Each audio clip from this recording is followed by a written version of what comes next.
This is the Prestigious Initiative. Welcome. I'm Chris Bean, and here with me is Chris Kent. Hello, Mr. Kent. Hello, sir. Today we are excited to announce we have a special guest with us. We have Mr. Chris Longtin. Hello, Mr. Longtin. Hey, how are you doing? Good. Thanks good. for having me. Yes. So I guess today we can officially change the name of the podcast to the Chris Cubed podcast. We got all Chris's in the house. There's nothing wrong with that. First time for that. I guess we'll have to try to keep the theme, too. We got to find our next guest also has to be named Chris. Yeah, we'll bring everyone back, too. So next time it'll be 4 Chris's. And then we'll do 5. I think we will quickly run out of space. Nah, it'll be fine. We will definitely have to get bigger. Well, we'll just make sure our guests are spread out a huge amount so that when we do call them back, maybe by that time we've grown and we have a bigger space allotted to us. You could do some phone interviews and yeah. put them all in. I figure we just get one microphone and pass it around the room. There you go. I suppose we could do that. Yes. So today, I think a good place to start with to talk about is burnout. And from time to time, everybody gets burned out. And I would have to imagine that everybody has some sort of way of interacting with burnout and what to do and how to interact with that. Maybe even some protocols that you do for if you're burnt out in a specific area. And today, I think I would like to kind of discuss what we do when we get burnt out or if we start to feel like we're getting burnt out and different protocols that we do in those instances. Are you trying to tell me you're already burnt out on our podcast? I am not yet burnt out on our podcast. You've got at least 500 more to go. Yeah, right. And this is our second podcast, and we're still good. Second episode, second thread, second show. I don't know second if I call it a show. Yeah, second show. Second show. This is our second show, and we're still good. Yeah. So far, so good. So far, so good. You and I, Mr. Bean, we talked about this idea. Or I guess we all kind of did. We all kind of threw the idea out. But when you first told me about it, my first thought was I would say that there are typical ways I would deal with burnout once I notice it's happening. I think the first thing I said to you was the issue for me personally is getting to the point where I decide to take action. So, for example, I could be burning out in the process of burning out or feeling like I'm getting more and more run down. And then I let that happen for a long time before I decide, okay, let me do the things that I know will get me out of this slump or help me with this burnout type of feeling. And so that was the first thing I kind of brought up to you is that, at least personally, for me, I spend a long time in that burnt out mindset before I do whatever it is that I know will help me get out of that slump. And so I didn't know if it's similar for you guys. If you notice it happening, you do something right away, or you kind of exist in that for a little bit. And I don't even mean that in a bad way. I mean, at a certain point, I guess it could be bad if you just continue to feel like that always. But I don't know. I guess that was my first question is do you try to remedy that feeling immediately, or does it take you a while to realize or to find the motivation to do what you need to do to get out of it? If that even makes sense. But that was the first thing that I had said to you when you brought up the topic. Sure. And so really you're saying that you realize that you're in it and you live in it for a little while before you have something before you climb out. Right. Yeah. It's not like I don't realize it. I get there. I realize, oh, hey, I'm kind of burnt out of this. And then I just kind of exist like that for a little bit longer until I finally find the motivation or, I'm struck suddenly with inspiration to do something about it. But that tends to be my pattern. I'm not saying I like that, but obviously I'm the one who can change that. But that's usually how I deal with it. Yes, yeah. I think I have a hard time recognizing if it is burnout. You do some things.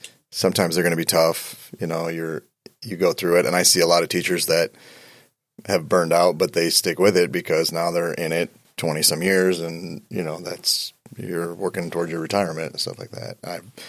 I've rarely seen people that get out and they're 25 years and they're like, you know what, I can't do this anymore, and it's tough to do, But for me, I sometimes look at it like, okay, am I just stale in what I'm doing, and it's now bringing in the outside aspects of things dragging on me, and then is that why I'm starting to burn out? I really do have a hard time trying to decipher whether I'm burning out or I'm just, kind of flatlined in what I'm doing right now. And I think, I can't speak for you guys, but for art, I don't think I've ever burned out doing art. And I know you guys have been in karate a long time, and I don't know if you've burned out in karate, but you keep doing it. So I would assume it's similar to me in art, where I always feel like I love making it. I love doing it, and so I try to use that as a reference to my other parts of my life. Am I burning out doing this? Am I burning out doing that?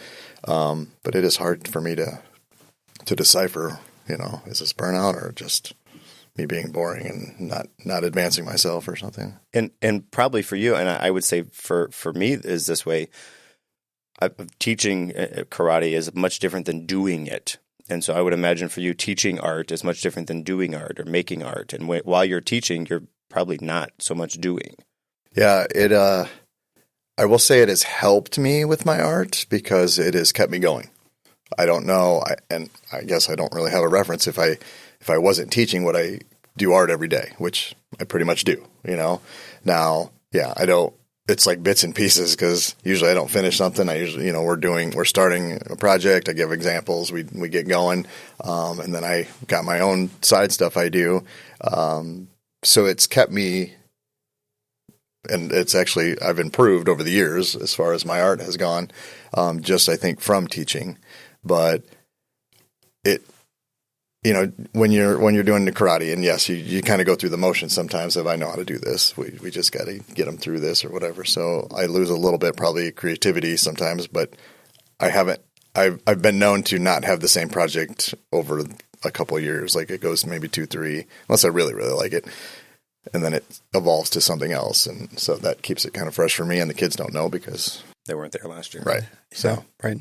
Yeah, I know. At least personally, as far as the martial arts goes and doing karate, I've had ups and downs with it, becoming burnt out or disinterested or more interested than other times. And I know, Mr. Bean, like you said, for me, for a long time there, we reached a point, or I'm not saying it's right, but there was a point in time where I wouldn't train in a class with other people, or I wasn't doing the martial arts of karate for myself.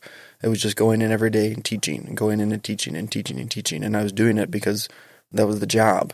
And at that point in time, I was feeling burnt out on it because I wasn't doing it because I enjoyed it, which originally when I started training is because I enjoyed it and I like doing martial arts. I like doing karate. I enjoyed doing it, but it turned from something that I enjoyed doing to something I had to do. And I never got that time to enjoy it and do it because I wanted to do it. So, after doing that for a while, we started to have a class again where we would, come together and we'd be like students again. We would do the moves together and we would run through everything like we used to when we, started, and we enjoyed doing it. And that definitely helped me at that point in time to become remotivated or to, to fall in love with it again almost, because I wasn't doing it because I had to. I then got to do it because I wanted to. And I was still teaching, during the week, but I still had that time where I could interact with it, and from a place of, this is something I want to do. I want to spend my time and I get to do this class rather than I have to be here. And I'm doing this because it's my job. So kind of along the same lines of that is, I didn't have that for a while and I was feeling burnt out, but then I got to interact with it in a way that I chose to and wanted to. And that helped kind of alleviate some of that feeling. So I kind of know what that's like, where that's coming from. For me, I don't know that I've got burnt out teaching or doing.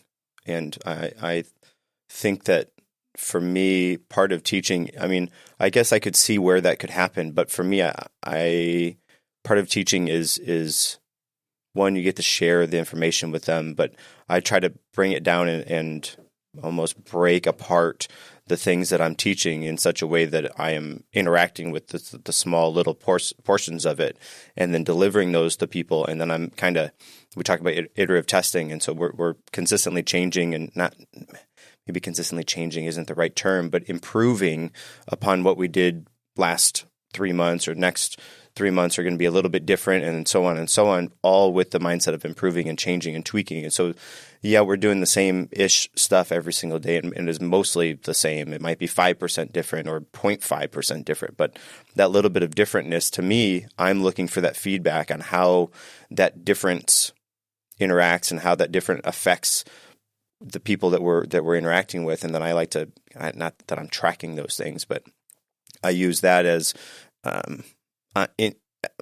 ongoing motivation to see the responses from that little bit of change that happens. Well, I think, you guys have a set, like the form has to be this way, or, but it looks to me when I've been in the studio, you try to find creative ways to still incorporate those things and keep the kids interested or adults interested with different activities that involve those same skills, which helps us not burn out and helps them not lose interest so that they don't burn out. Sometimes you got to do the same thing. It's just routine. It's got to be this way. It's got to be this way. And then, mixing it up, especially for me, even like in soccer, I try not to do the same drill over and over and over again, but we will do the same technique in 10, 15 different drills. And some of that's for the girls and some of that's for me because it just gets stale after a while, And I guess kind of the nice thing about us is we have so many different belts. And so we can switch what belt we're teaching or interacting with and on a given day or quarter or week or whatever. And that helps you're not necessarily doing brand new stuff. You're just doing it with different people and a different type of, it does change. I would say that changes it enough, at least for me, that, it's not so much of a big deal getting burnt out at work. Well, yeah. And like you said, Mr. Longtin, we work on the same thing a variety of different ways, which, not only helps us, but helps the students because you have to think about a 7-year-old kid. If you're working on the same move for 45 minutes, you're going to lose them after 10 at most. But doing the same type of skill or the same type of, working on the same mechanic in different ways, if you switch it up every so often, you're going to keep them for longer.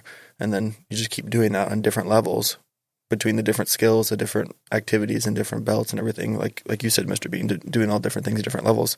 That's a surefire way to keep it kind of mixed up here and there. And, we're talking mostly so far about burnout for ourselves, but in the positions we're all in, where we're working with other people, it's important to keep them in mind too, so that they don't burn out, which I think can be kind of, if you're not conscious of it, it can kind of slip past you because it really can. You sometimes feel like you're in it deep and you're like, how did I get here? But it may be, a culmination of months or years of just wearing on you and you're not really, I can handle this.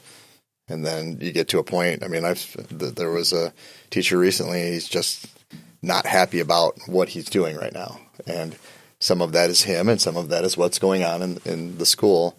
But it really, like you said, it could slip past you. Mm-hmm. Yeah.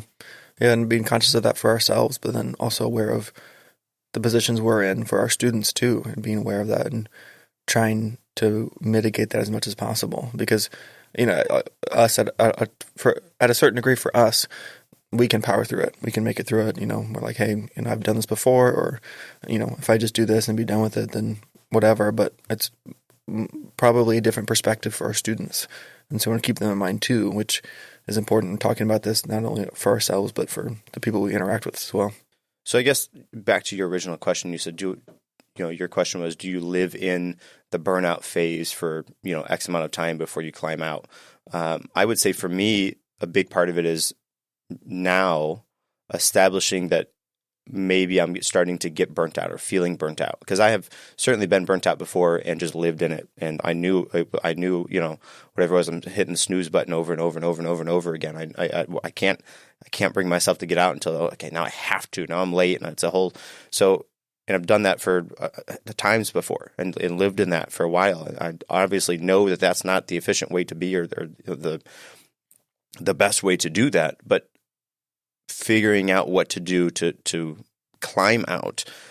Now what I'm trying to do is to recognize that those things are coming. Like would you say that you have kind of red flags that start to pop up as you're getting burnt out? Yeah, absolutely. And what are some of those things that you would notice? I think for myself, one of the main things is not looking forward to or kind of dreading doing X, Y, or Z thing. I've been teaching for a while and also have other jobs. And most recently, my other job, I would wake up and then just be miserable thinking about going to that job. So that's number one red flag where I'm like, I'm not even there and I'm already in a bad mood about it. And then just like, being there and thinking, oh, well, I hate this, or I don't like this thing, or this thing annoys me, or this person, like just choosing more and more negative things when I am there, on top of not even looking forward to being there in the first place. I say were the two main red flags, is just the disinterest or the disdain for the activity or the job. Usually are the first two indicators for me of like, okay, something's happening. Because it's not like I have always disliked X, Y, or Z thing. There are times when I love it and I really enjoy it. So the fact that it went from one to the other, I think, is a big indicator. Okay. Yeah, I think there was a point where I was coaching, and it was a lot. There was a point where I took 4 years off, and then I was lucky enough the job opened up again, and I came back to it. But before that, the parents were a little rough. The players weren't necessarily, as dedicated as they should, or they were, you had to manage them. And then, of course, you got two little kids, and so there was a lot of things building up there. So I think back to that of like, was I burned out? Or was it just so much stress that I had to reduce some of that? I mean, I guess Carrie Ann ended up having to work, and so I had to take the kids. And so it was just, that was my out, I guess, and I look back at it like, okay, I still deal with that same stuff now. And I don't feel burned out of that. It wears on you after a while. So I don't know if that was whether I couldn't handle the stress or I was getting burned out after so many years of the same thing over and over again happening. And it's just like, you know what, I think I'm done. And I walked away from it. And I don't know if I was necessarily happy several years after that, because I do enjoy coaching and I love that part of my life. So that's where I have a hard time distinguishing is it just the stress piling on? That's probably why I mentioned that the other day or deciding if, man, I got to go a different route or I got to do something different because I'm burned out. So that's where I have a hard time just distinguishing between some of those things. Sure. For me, you talked about kind of almost mentally checking out. You didn't necessarily use those words, but for me, that's one of mine is if I'm doing whatever the activity is and I get done and I don't remember any of what I was doing, then okay, that's a signal. That's an identifier for me. Hey, something's going on. Check on this. If I'm doing it and going through the motions would be the other kind of way to explain that, which perhaps sometimes are different. Sometimes you can do something and go through the motions, but you're paying attention to what's going on, or you could do something and not go through the motion, do it wholeheartedly, but also, mentally check out for it as well. Those would be something for me. Another one is, like you said, like not a regret, but a anticipation of it happening. And you're like, man, I don't want to do this. This is miserable. I know. And in your head, you're running through all of the things that can go wrong, and you're just in a negative state. Then you show up to do whatever it is, and it goes poorly, probably because you have all those negative things going on in your head. And so perhaps that's a self-fulfilling cycle, unfortunately. But those would be, some of my identifiers. Yeah. And, everyone can have a bad day. There's bad days that just happen. But when that bad day becomes every single day, I think, again, that's another indicator of, hey, something bigger is going on here. And, we're not saying you have to enjoy every single day. And I was thinking while we were talking, I think we're all kind of lucky that we're able to do something that we do enjoy, at least on a certain level. I mean, I know you and I love doing martial arts, and it sounds like you love art. And we're able to do that in a different capacity. So I don't want it to sound like we're just complaining, but it's something that everyone goes through. I know there's people that wake up every day and do jobs that they absolutely hate because they have to provide for their family. And I respect that so much. We're just lucky that we have positions where we get to work and do things that we enjoy for our work too. So I guess just want to make that disclaimer or caveat is like, I don't want us to sound like we're entitled or just little whiny little babies over here. But I mean, I think everyone deals with it, and we just happen to be in that lucky position, but we still deal with that too. Right. And fair enough for that. And I think that you hit on the point, like if what you're doing is worth it to you based on the money that you get from doing it, if that's a worthwhile trade-off for you, okay, then fair enough. But if what you're doing is miserable and you continue to do it over and over again, and the trade-off is poor as well, you're not getting paid well, you're missing time with your family or whatever, XYZ, ABC, whatever it is, then perhaps that would be the time to switch something out. But if you hate what you're doing and you're getting paid well for it, and that the pay is, if it outweighs it for you, okay, then it outweighs it for you. You have to make that own, your own choice for that. I look at some of my older relatives, who are in their 70s and 80s now, and I look back at their lives of, okay, a lot of times we start jobs because we want a little cash and we want to be able to pay for this and we want to do that. And some of those things turn into your career, you're gonna be with. I have tons of relatives that have done things like that, and I look at them and I think, okay, were they doing what they love to do, or were they doing it because they did love it and now they're in it and they're making a good living, and I think a lot of them were happy with what they were doing, and I look at it in my point of view of I couldn't do a factory job for 35 years. I mean, I could, but I don't think I would be happy doing a factory job for 35 years. And some of those are like, hey, I got healthcare, I can do this, I can provide for my family, this makes me happy, I get vacation time, and I think that's awesome that they chose a path that. And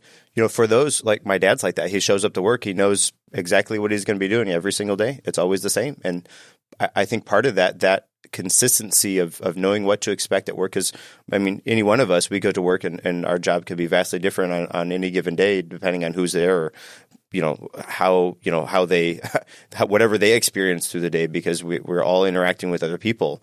But like for a factory worker, they go to work. My dad jokes he pushes a little green button. That's his job, and that's having that kind of repetition. And we need people in factories doing those type of jobs. Well, I've never heard your dad complain about his job once. I've met him a bunch of times, right. And my father-in-law, he worked for Grainger, and he did. He worked on forklifts and things like that, but he provided well for his family, and now he's retired in Florida and having a good time. And I see kids now in my classroom that there's kids that need that, like more kids probably than I've ever seen, where they're like, I just kind of want to be told what to do, and I'll do it, and I'm happy with that, And for us, I think we've got a little bit more of a creative mind of we want to do some things that are going to push us. In my classroom, the kids are always like, man, you're so good at that. Well, I've just drawn this thing we're drawing here 100 times just this week, So, you can't be good at it with just doing it twice. I've been doing it since I was 5, And so, but I like that part, and I like the change, and I like the thinking about it. And some people just like to go and, do they dread it sometimes? Like we all do. Yeah. Like you said, there's classes that I've like, oh boy, this, I got this class today and it's going to be rough, but it doesn't last forever, which is, I try to put that stuff in my head, and then I try to approach it with, this is what I want to try to accomplish, and they don't want to be part of that.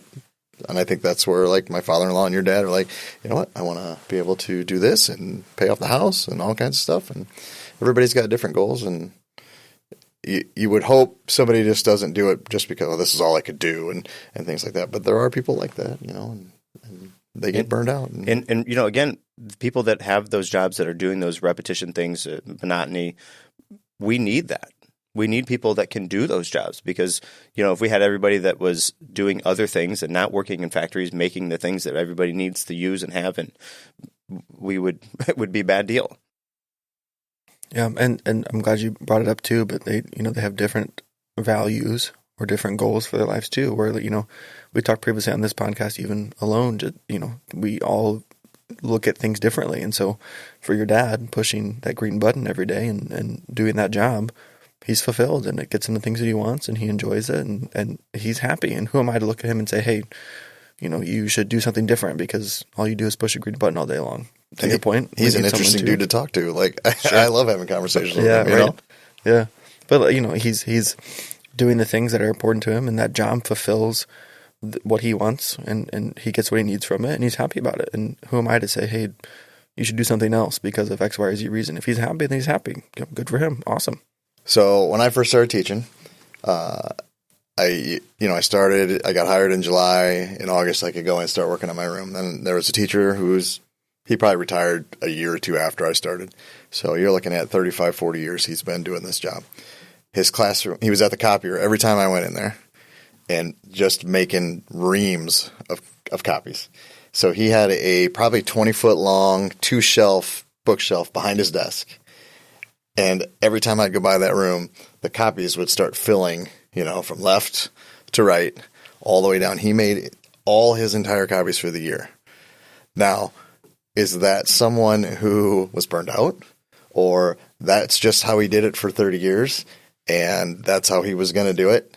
And, I mean, I still remember going on a field trip with him, first time ever on a field trip with a bunch of kids to Chicago, and he's sitting in the front reading the paper, and I'm like looking around like, we got to watch these kids. Like, was he that comfortable? Was he happy? Like, his wife taught in the same district. They both retired at the same time.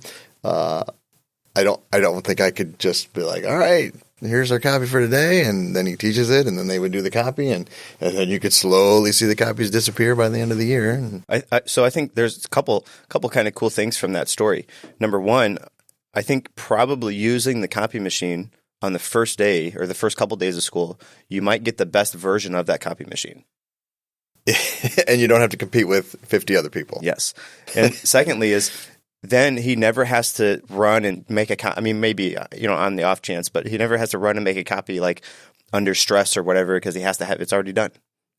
And then on top of that, because he has that there, in that area behind his desk, he can use that as almost like a progress throughout the year and say, okay, this is, getting down, and okay, I just got this one little section left. And so that might be like a interesting way for him to see, like, okay, like visually see how much time in school or how much work the kids have or whatever left. That's interesting. And I think too, I mean, the question that you kind of asked was, is he burned out, or is that just how he operates, And I think that's, does him making all the copies and trying to do the quote unquote least amount of work and then being on the bus, just reading the paper, not really paying attention, is that because he doesn't care about what he's doing? Or is it because he's done it for so long, he knows what he has to do and he's enjoying the process that he's been doing for so long? So it's interesting too, not that we can or we even would want to, but to sit down with him and say, hey, what is your thought process behind that? And his answer being, oh, well, I know how this works, and so I'm doing the most efficient way or doing the things I have to do, and I enjoy it. Or, man, I just didn't care. I just wanted to get all this stuff done and put my time in and finish. Which, to bring it back to the burnout conversation, I think is interesting perspective as well, on top of what you said too, Mr. Bean. So what are some things that we do to climb out of the burnout rut or hole or cave that we're in from time to time? I do a lot of if it gets to a point where, okay, this is getting rough. We joke a lot of times at work, like, oh, I got 7 more years or something like that, and sometimes they're not jokes, but we look at that as our gauge of, am I going to make it to 7 more years or something like that? And for me, it is definitely variety keeps me going. So if I'm like right now, we'll be starting our season soon here Monday, and I will be go, go, go. That really is how I live my life, and things come up. I got to adjust and keep going. I think if I did the year-long copies, I wouldn't be there anymore, but that's not saying he's wrong. This works, and I'm going to stick with it, and that's what I'm going to do. And for me, I like the variety. If the computers don't work in my room, we adjust. But that change of pace, and I like the problem solving. A lot of that helps me get out of sometimes that funk come in. But you are, I would say, the type of person that can kind of take whatever cards you're dealt with and just kind of go, as opposed to, you go to the classroom that day and the computers don't work, and then him and hawing and being mad and not being able to move after that. Yeah, I think I might have been that way a while back, maybe 20 years ago or so. Why is this happening? And blame and blame and blame, and I mean, there's things to blame. There's always things to blame, but it doesn't really fix the problem. Right. Yeah. Yeah. It's funny. I'm grinning over here as you're talking because I feel like I'm pretty much the exact opposite. When I get into those burnout, Mr. Bean's laughing because he knows, when I get into those burnout type phases, I try to create or fall back onto some sort of routine. I want everything to be the same and consistent, and that routine and that familiarity and that I would say conformity, I guess, but that usually helps bring me back, is just doing the same thing and everything being the same. And I hate when things change. I hate it. It makes me so upset. So I'm over here laughing because you're talking about the creativity and the challenges, and I'm over here like, oh man, that would make me so much more upset. So for me, when I'm feeling that way, I try to create, or like I said, fall back onto a routine and stick to that. And we'll let that slowly bring life back into what I'm doing. So that's what you do. If you get burnt out, you have a routine that you would follow to kind of crawl out.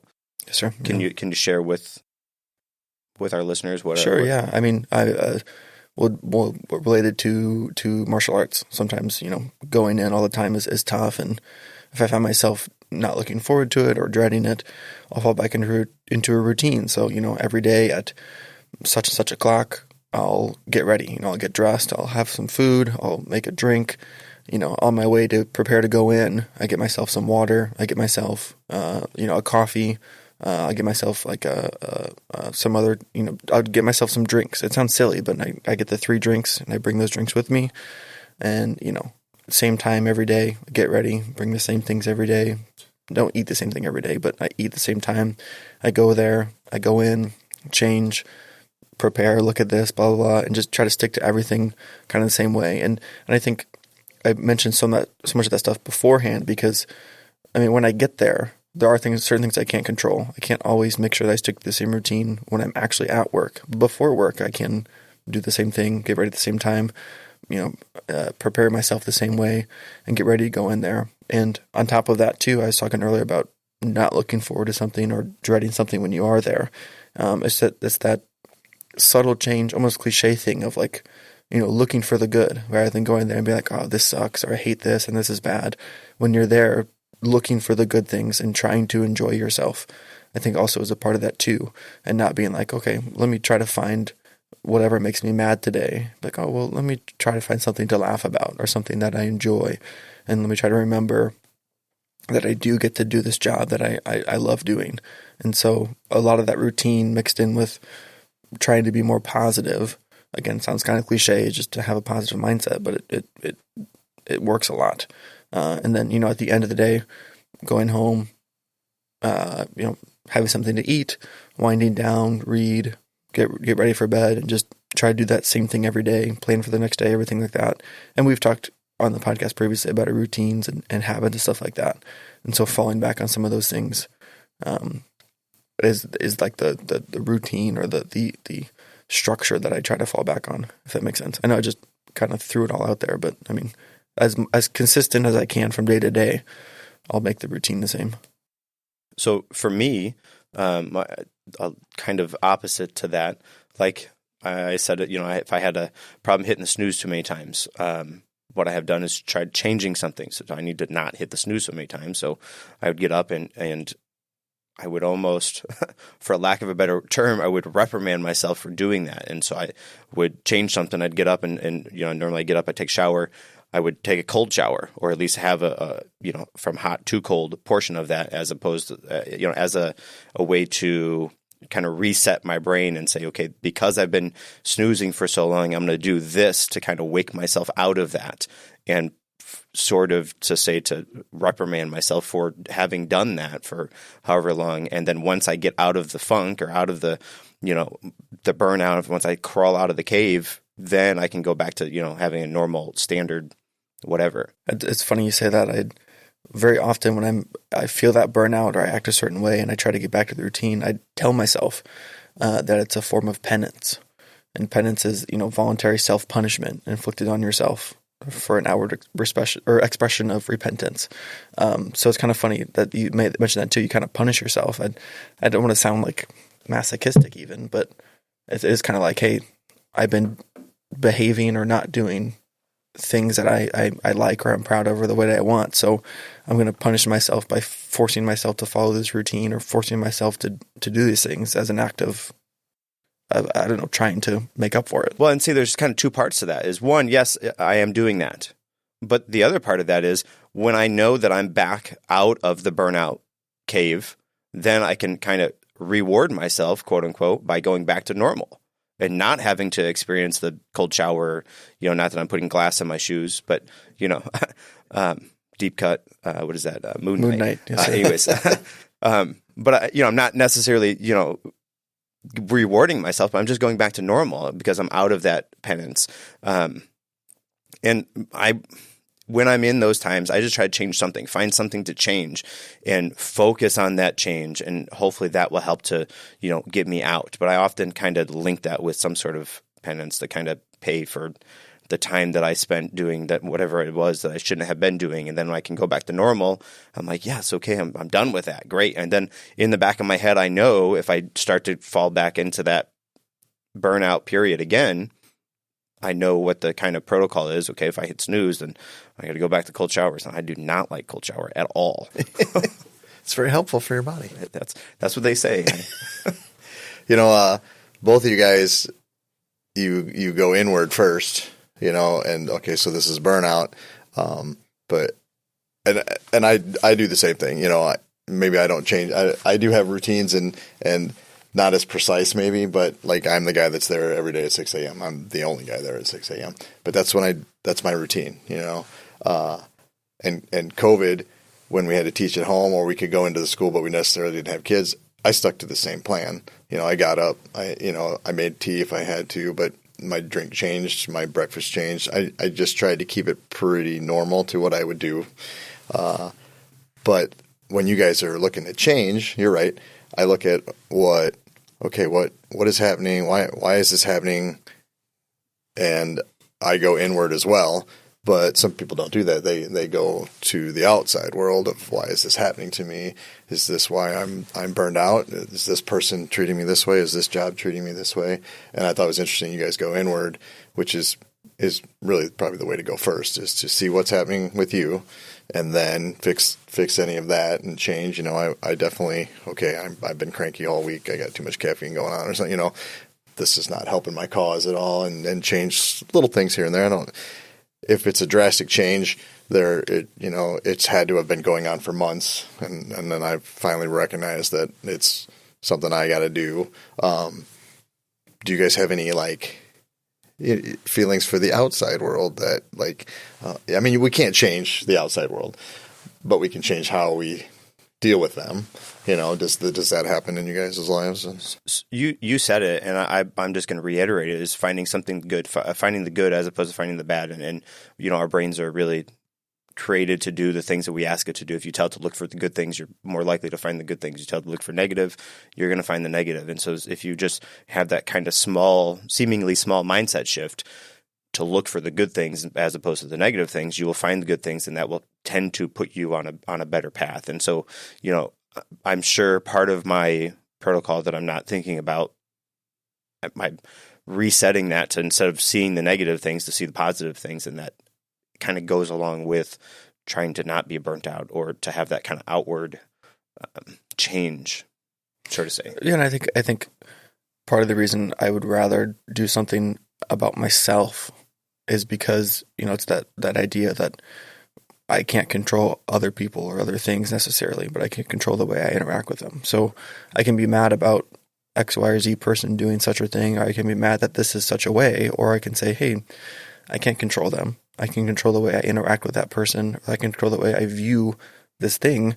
I can't necessarily change that thing. And so rather than hemming and hawing forever about something else that I can't do anything about, I maybe recognize, hey, this sucks. I don't like this.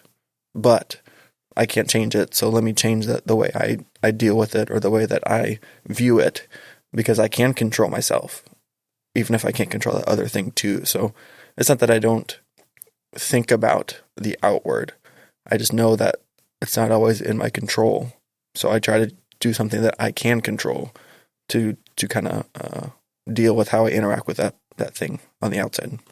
I think that's how, when I talked about coaching and then taking some time off, I removed a lot of the outward in that process, and it just happened to be part of it, that these things went away, I don't know if it necessarily changed how I felt. I mean, it did, but it took away the one thing I enjoyed doing in that process, so those are things you got to weigh when you remove things from your life as well. And it's not easy to do, I guess. Mm-hmm. Yeah. I mean, there's a reason that people say, quote unquote, to work on yourself, because it can be a lot of work, or work on whatever it is. And, the key word there being work is that it's not like, hey, you remove that one thing and everything's better. Like you said, you move that one thing, there are some outward stressors are gone, but then you also are missing that thing, which could have been doing other things here and there. So, I mean, sometimes burnout and stress, maybe a break can be a good thing. But I mean, there's also a downside to a break, because you could quit and never go back to it, or, it's difficult. So, that's why, I mean, I've taken breaks from martial arts. I've taken time where I haven't been there at all, or I've been there a lot less than I was before. But I always come back to it because I enjoy it. So I don't know. I'm not trying to say that, if something bothers you, you're having stress or you burn out on something, then just quit and be done. Sometimes that might be the case, but sometimes a break could be helpful, or sometimes you just got to power through it. It just depends, there's no right or wrong answer for every situation, but, it does require work sometimes to not only figure out what the issue is, figure out what you can do about it, or figure out a way to make it work.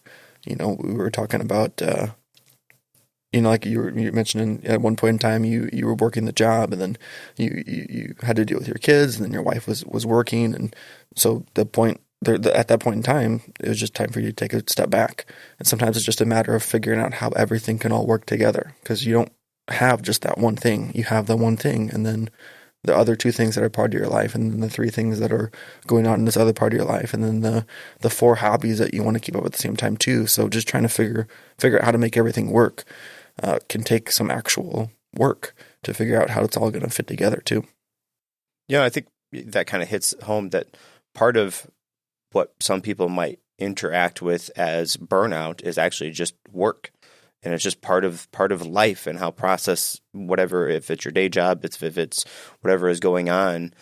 Part of, people are, I'm so burnt out, I'm so stressed. Okay, but really it's just, maybe you just need to find a better way to interact with your surroundings, whether that's at home or at work or whatever it is. And I think, part of that is finding little things along the way, or little things that are within your control that either you can change or that you can start to enjoy, even if it's just that the cup of coffee that you get to have, in the morning, whatever it is, to have those little things that either, again, that you can change or do something about, or that you can find value and comfort or joy or happiness in doing, whether if it's just one or two things that give you something to look forward to on whatever the given day is. I think it's hard to say, what everybody is going through, but sometimes burnout is not necessarily burnt out, or stress isn't necessarily stress. It's just, that's how life is. And unfortunately, you can't really change those things per se. And so find, if there's some small things, some small steps that you can do to take to change, do that. If not, look for some good things, some things that you do like or value in your day, and find value in those things.